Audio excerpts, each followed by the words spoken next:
In the 21st century, a new phrase was born, and that phrase internet meme was soon in the norm. 'Twas even sooner a hit all across the internet, for it was all a joke and people loved it. But things jumped from silly and funny to bad. Since that morning of September, things got out of hand, and in that part of the desert, it turned into a flood of human flesh, car parts, and of course blood. The cameras were streaming since the day before, but now there was little to add to the gore. Still, I must narrate how this relates to the memes, and how almost no one foresaw this in their dreams. About 3 months prior, if I remember correctly, an event was scheduled to happen in Armagosa Valley. Still cannot stress how things went so badly. If they knew what would happen, then even the manly would show up and put their lives on the gambles, from the meme page shitposting cause I'm in shambles. Through shares the meme spread, and got so many hooked. Thus every hotel room around the valley was booked. The crackheads seriously just wanted to see if they could get in the base and share their tree with guards or with extraterrestrial beings. They thought they were trapped in cells, the poor things, and the furries were certain they wanted to know what aliens look like, so they went with the show to create the first wave with the crackheads foretold. Behind them everyone else who were less bold. So first with the furries divided by three, and next to them crack units, one each by thee. Behind them Naruto runners, they took up the right. They too formed three groups, but these groups were tight. Behind them were people who were armed to the teeth. I doubt any of them were ready for their death, and neither were the Karens who took up their left. But the rock throwers, anti-vax kids, and the Kyles were ready for anything. They had driven the miles. The rock throwers formed sides of the anti-vax kids. The Kyles would go berserk if a kid was shot dead. Alas, it was better that everyone had stayed in bed, if only they knew of the terrible dread, and if their parents somehow knew what really was coming, long ago they'd abort or just avoid coming. Of the 5 million interested who said they were going, by taxis, buses, cars, private jets, and Boeings, less than 10% would actually make it. Most everyone else from the start had faked it. Yet people in power were not in denial. They really thought 5 million would go to trial for surpassing Area 51's outer defenses. Civilians ain't the only ones that have lost their senses. The fortunate were the lazy liars who played it safe. Those guys went to work or stayed at home far away. The whole world had tuned into this one event. The only people who were not self-sent were the National Defense Force, and by that I mean Army, police force medics to deal with the Army. The medics were stationed in Rachel, Nevada. The police tripled in LA, Nevada. The Army was 50 miles from the base all around. Their mission was to take the masses down. The masses, however, in numbers were bigger, and the Army wouldn't pull a trigger. The Army was in comparison like a dragon, but soldiers felt compelled to join the bandwagon. Still, they had to all stick to the plan. The mob raced past Army vehicles as one man. Out of Las Vegas, the big group came. Out of Las Vegas, the main big group came. The highway was cramped and there was no shame. Spies from many nations they drew, European, Arab, Asian, and Jew. They blended in well, no time for high five. They had to get in 51 alive. Some worked for years in cryptology. Their mission, bring home alien technology. But what if they got in and found none, you ask? Then those 3 months waiting made up a time mask. You see, people predicted they'd move the aliens too, Tonopah test range in Area 52. The predictions were false, as a matter of fact. The stage was set for a whole different act. So let me rehearse from 4 o'clock that morning till 4 in the evening, which had so much mourning. At 4 in the morning came a very large crowd. From the southeast, a huge force, and so very loud. They made up over 50 and 200,000. The rest of the desert up 50,000. By 7:35, the mass had assembled to the signpost position as when first compiled. Someone with his loudspeaker and his microphone, among the loud music, said in a loud tone, "My fellow Americans, I got something to say about why we are all out here this day. We've come a long way with some very weird kinks, and we all know we're here to clap alien cheeks."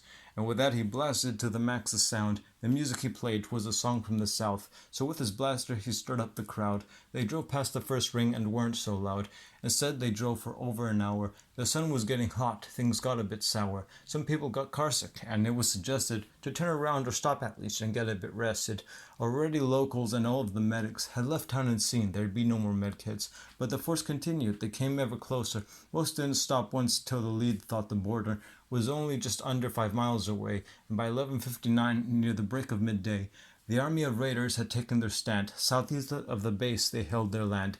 At 12 o'clock midday the signal was sent. Each individual run like a peasant in a French Revolution, and for the next 20 seconds it seemed they all thought to be a bunch of legends. From this point on it's when things got fun. You can say it started at the time of this run, but dare I say what was never on display was what's under the raid, was what's under the sun. For you see, decades back when gold was a lack, and I don't mean at all gold that's dubbed black, There were a few gold miners that came into this valley, and it's thanks to an inventor called Eugene Lanny. "Ere touched the shovel" was his most famous caption, so he invested in his own crazy contraption. It resembled an earth eater, too early for its time. Eugene fired one engine north-west side of a mountain. Eugene fired the engine northwest side of a mountain. If it was a volcano, now it'd be a lava fountain. Almost horizontally, the engine bore its own hole, but Eugene later died in an unplanned fall. Thus, man and machine's fates both were sealed. But by accident in 18, the hole was revealed. By luck a few, friends 10 more than 2. They decided to keep their secret whole to themselves, for they didn't want their names on any bookshelves, because after some calculations, they each placed their bet and accurately guessed that the Earth Eater sat about 2 feet next to and under a building. Eugene did an excellent job on the wielding, but funny enough, no one thought to expand the concept a machine is under the sand. 10 friends out of 12 managed to meet that day, for one friend stayed home, the other had a delay. He was amongst the crowd, had to find a way to unite with his friends from the mass getaway. So at 11:08, he got off the dirt road. In his 4x4 buggy, he had a small load. He spotted the mountain with his naked eye. No need for GPS, the mountain was quite high.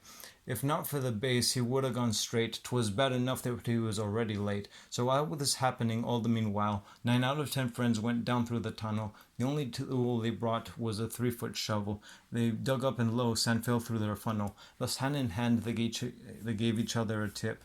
And after a bit, they got out of the pit. They looked around some buildings. A few walls were cracked. If one thing's for sure, security they lacked. Their friends finally found a door half open, so they went in downstairs. 'Twas the alien dungeon. Through a hole to the left were 2 aliens on the right, in their cells clear as day, for the lights were quite bright. And in a foreign tone, one alien said, "Let us out. Over there's a button that's red." Sure enough, immediately, both cells would unlock. After allying and looting, one girl had a Glock. On her side at all times, she was ready to knock out any force that would try and attempt to block her friends who were racing against an untimed clock. After a good while later, they also found the dock, which harbored the mothership that was fully intact. When it first came to Earth, it was fully packed. Amazing still is the fact 'twas not hacked from the outside from humans, for such knowledge they lacked. The goal now, get to Mars, that planet near the sun. 'Twas announced the 9, the revolution's begun. And with that the blast doors opened, they all went inside. Everyone was so excited to go for a ride. The 2 guards finally entered the room. Too bad for them, nothing they could do. So back they went, back to the HQ. They knew that their jobs were now completely doomed. The spacecraft was teleported out of the nest. It was agreed to pick up the 2 friends found northwest. And as they moved quickly, the orders were given to artillery units, no longer forbidden, to take down that spacecraft. The whole world could not know what secret technologies they held down below. The army more than 50 rockets sent flying, but the spacecraft's engines were far from dying.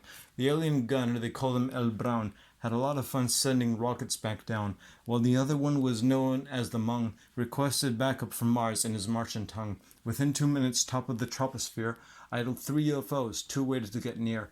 One to safeguard the mothership spacecraft, and to move all those humans to a more suitable craft. While Speedrunner raced to the latitude given, longitude as well, both numbers were even. For a friend on the craft called the friend who was missing. If she wanted to join, she agreed, no more dissing. So she got on the roof ever so gladly. The speedrunner was waiting. They took her back to the valley. While that was happening, the last 2 friends met. With anti-gravity pulls, their bodies were swept. There the guardship, mothership, and speedrunner left. Facing true north towards Mars together they went. Now only one job for one ship was left. Fire laser beams around the base before it left, as revenge for the torture of the alien team. And that is the story of the 51 meme. Without warning, none had time to disband. Though 300 the beams hit the base. And that is the story of the 51 meme. The beams hit the base and all around the land. Without warning, none had time to disband. Though 300,000 people attended, less than 10,000 would even survive it. Though the barrage of the lasers, 'twas seen as a win, for now the services would have to give in. The aftermath involved a huge investigation, which costed much less than the actual devastation by the alien spacecraft, and a huge explanation was filed and archived deep in the nation. And though it's unknown of the 12 friends' location, they're the only ones thought with aliens to have a relation. Never again a large-scale recreation would be attended with this type of mass infestation. So if you're ever invited in an anti-mill operation, it's better to stay home that day, home with PlayStation.